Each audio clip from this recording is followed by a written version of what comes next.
Olá, pessoas! Eu sou a Milena Posidoni e seja bem-vindo para mais um vídeo.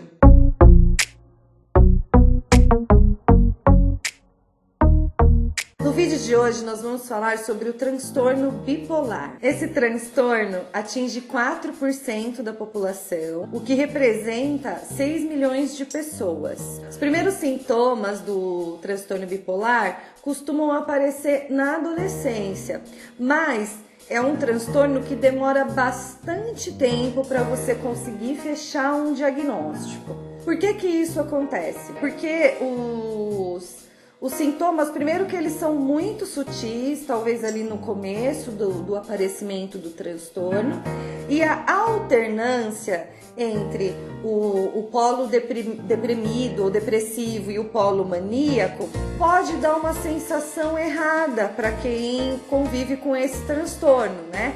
Então, às vezes a pessoa passa por um período ali deprimido, tal, depois ela vai para o ciclo eufórico, ela tende a ter a compreensão de que ela tá bem, porque em comparação ao quadro deprimido, ela aqui tá bem. Então, é um transtorno que demora bastante tempo para o médico, psiquiatra conseguir fechar o diagnóstico e compreender se aquela pessoa tem ou não transtorno bipolar. O transtorno bipolar, ele se caracteriza pela alternância do humor. Então, as pessoas que convivem com esse transtorno, elas andam do polo depressivo para o polo maníaco de modo muito intenso e duradouro, né? Então, a gente usa no senso comum, né? Nossa, pessoa bipolar, acordou, tava mó de boa e agora já tá irritada, tá de mau humor, tá triste e tal. No transtorno bipolar, não é assim que o ciclo acontece. Ele é duradouro, os polos eles podem durar de 2 semanas até 6 meses. Então, existe uma permanência daquele estado de humor, o que leva para uma dificuldade diagnóstica, né? Porque dura bastante tempo, a pessoa meio que se acostuma.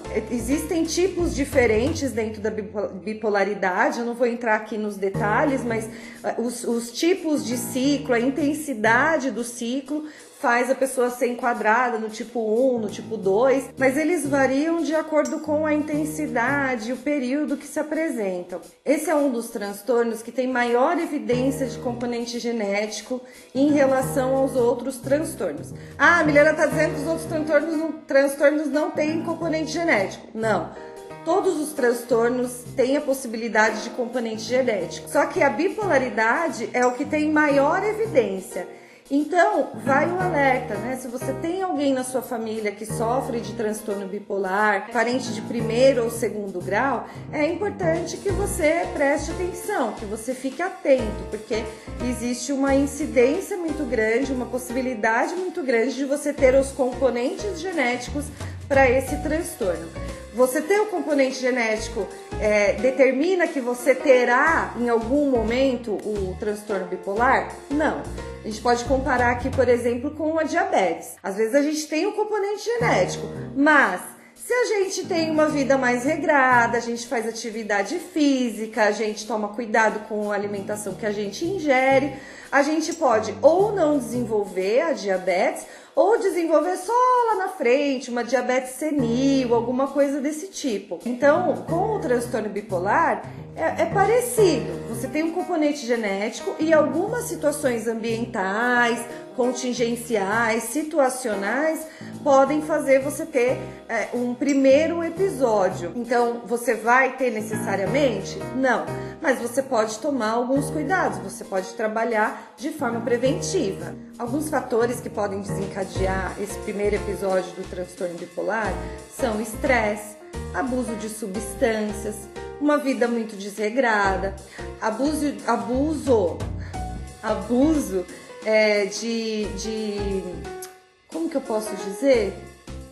Alimentos ou coisas, de modo geral, que são estimulantes, por exemplo, energético em excesso, tudo isso em excesso, tá, gente?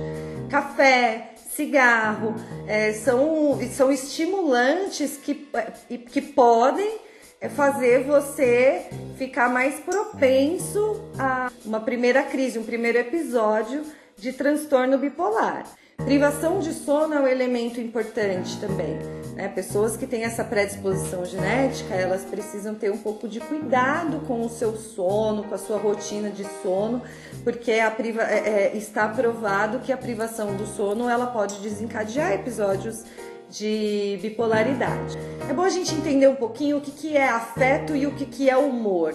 Afeto é como a gente reage a alguma coisa que acontece ali no nosso cotidiano, né? É uma emoção que a gente coloca diante de alguma coisa que acontece. Então, recebo a notícia que eu ganhei na loteria. E aí eu tenho um afeto, uma emoção em relação a isso. Humor já diz respeito a um estado mais prolongado e que vai afetar, que geralmente afeta a nossa forma de compreender o mundo, de olhar para as coisas, de compreender as coisas que vêm ao nosso encontro. Então a bipolaridade, ela eventualmente pode fazer com que o seu humor reaja de uma forma que às vezes não é tão coerente com o que está acontecendo ali fora, né? Então, e como ele é cíclico, às vezes você fica triste demais, potencialmente triste por uma coisa que você talvez ficasse triste, mas isso fica potencializado. E no estado de euforia também, né? Você fica feliz demais, excitado demais com coisas que são cotidianas e que afetos dariam conta de lidar com aquela emoção.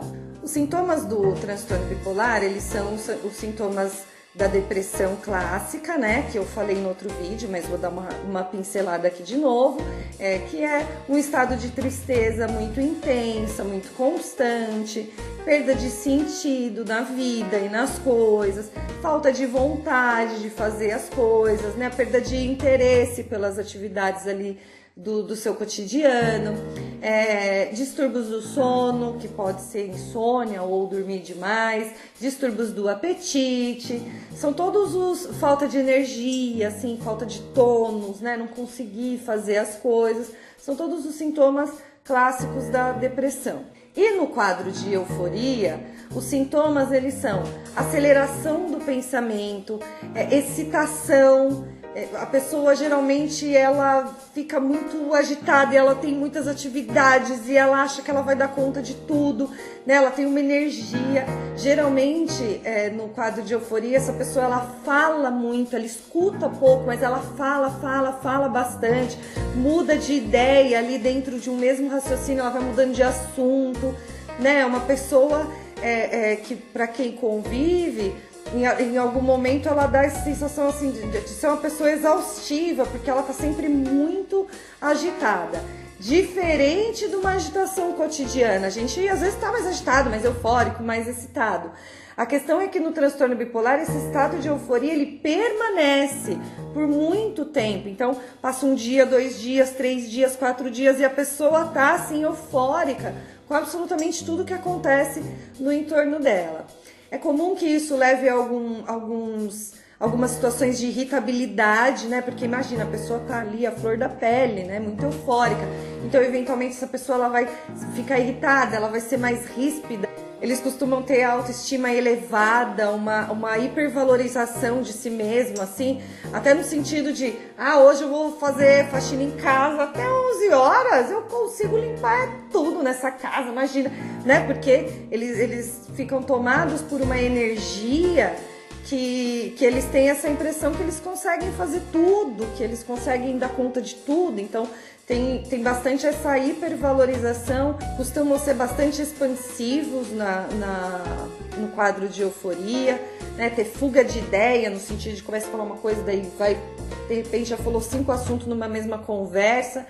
E costumam também ter alguns comportamentos de risco, né? Alguns indícios às vezes que levantam uma suspeita de uma bipolaridade, assim, a pessoa está gastando muito dinheiro, está fazendo dívida, está descontrolada do cotidiano dela, se envolve em atividades sexuais sem proteção, sem critérios, tem uma impulsividade sexual muito maior do que essa pessoa tem quando ela não está num quadro de euforia, né? É um certo descontrole, aquela excitação, assim, aquela coisa de eu quero tudo, eu posso tudo, tal, e que é fora de controle. A frequência e a duração de cada episódio do transtorno bipolar, ele varia de pessoa para pessoa, de situações. Tem pessoas que têm mais quadros depressivos do que eufóricos, tem pessoas que têm mais quadro eufórico do que depressivo. Então isso é de cada experiência, ela aparece de um jeito. A pessoa que sofre de transtorno bipolar, ela tem períodos assintomáticos, né? Às vezes no intervalo, na transição de um polo para o outro, a pessoa tem um período assintomático e depois o outro polo aparece. Às vezes é brusca essa mudança, então isso varia de pessoa para pessoa. O tratamento e os cuidados necessários para uma pessoa que sofre de transtorno bipolar, de novo, psicoterapia e tratamento medicamentoso psiquiátrico. Um dos pontos chaves, assim, que eu entendo que a psicoterapia auxilia muito uma pessoa que sofre de transtorno bipolar é que não é raro que a pessoa não reconheça principalmente o polo eufórico do transtorno dela. Porque depressivo, ele é mais duro de aguentar, né? A pessoa perde energia, perde o sentido para as coisas, aquele desânimo, aquela tristeza profunda, aquele vazio. E é complicado você conviver com isso. Então, a pessoa geralmente identifica, aparece com mais evidência quando é o polo depressivo. Quando a pessoa está vivendo o período eufórico, eventualmente ela compreende que ela está bem, né? Porque pensa, ela estava ali deprimida, aquele vazio. Ela acorda um dia e ela abre a janela e ela acha o sol lindo e ela quer comprar roupas novas porque ela não quer mais aquelas roupas que ela tem, e aí ela quer arrumar um trabalho, e aí ela quer ter uma nova carreira, quer recomeçar, e ela pensa, nossa, que bom que eu tô bem, né? Porque eu tava mal, eu tava triste, agora de repente eu tô bem. É importantíssimo que a pessoa que convive com transtorno bipolar saiba reconhecer, saiba compreender, né? Isso aqui é um estado eufórico, ou é uma melhoria, ou eu tô me sentindo com mais vontade de fazer as coisas, de viver, de realizar minhas conquistas, os meus sonhos, ou eu tô eufórica. Então, lógico, quando a gente fala sintomatologia aqui, parece assim, nossa, mas é muito fácil de entender se você tá eufórico, se você tá depressivo, mas na prática não é assim. Então, é fundamental que essa pessoa faça psicoterapia para que ela possa compreender, né, quais são os comportamentos, os modos de lida dela quando ela está eufórica, quais são os sinais que mostram que ela está indo para este polo ou voltando para o polo depressivo.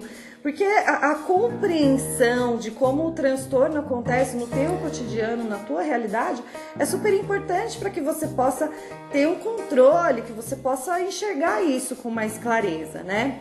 Também é um tipo de transtorno onde há bastante evasão do tratamento. As pessoas param de fazer terapia ou de ir ao psiquiatra por conta dessa falsa sensação de que tá tudo bem. Ela fala, não, tô ótimo, que terapia, eu não vou fazer terapia, eu não preciso disso, eu tô bem, eu tava mal, mas agora eu tô bem. Então esses fatores fazem com que o transtorno bipolar seja muito difícil de diagnosticar, porque eventualmente também a pessoa só vai no psiquiatra quando ela tá deprimida, daí ela chega lá e conta que ela tá deprimida, nananana. O que o psiquiatra vai fazer? Vai dar um antidepressivo. Só que pessoas com transtorno bipolar não tomam antidepressivos, eles tomam estabilizador de humor, porque se der um antidepressivo, dá um rebote para euforia. Entende que assim, esse é um transtorno que tem uma complexidade e que uma vez que você recebe esse diagnóstico de transtorno bipolar, você precisa ter muito comprometimento, muita seriedade com o seu tratamento, porque essas nuances é sintoma da doença. Quando você está num estado eufórico, você fala, eu tô ótimo, eu não preciso de nada, eu estou curado. Não, você está eufórico. Então, não existe uma evidência de cura para o transtorno bipolar, existe remissão de sintomas, controle, compreensão de como conviver com esse transtorno, né? Existem pessoas que têm uma excelente qualidade de vida, mesmo convivendo com o transtorno bipolar. Então, não sei se a gente, não sei não, né? A gente não pode falar de cura, mas a gente pode falar de cuidado. E eu acho que para todos os transtornos, né? Sempre cuidado. É olhar para isso, é ver como ele chegou, como ele se aproximou, como ele se afasta, como que eu organizo a minha vida para que ele esteja menos no controle, para que ele esteja mais distante da minha possibilidade concreta, do meu cotidiano, das minhas vontades, dos meus sonhos.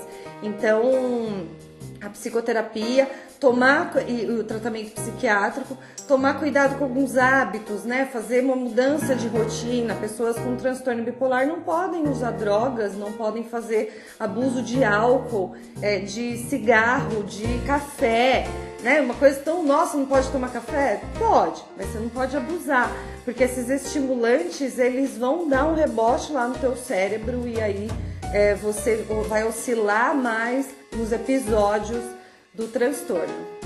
Então é isso, eu espero que vocês tenham gostado do vídeo.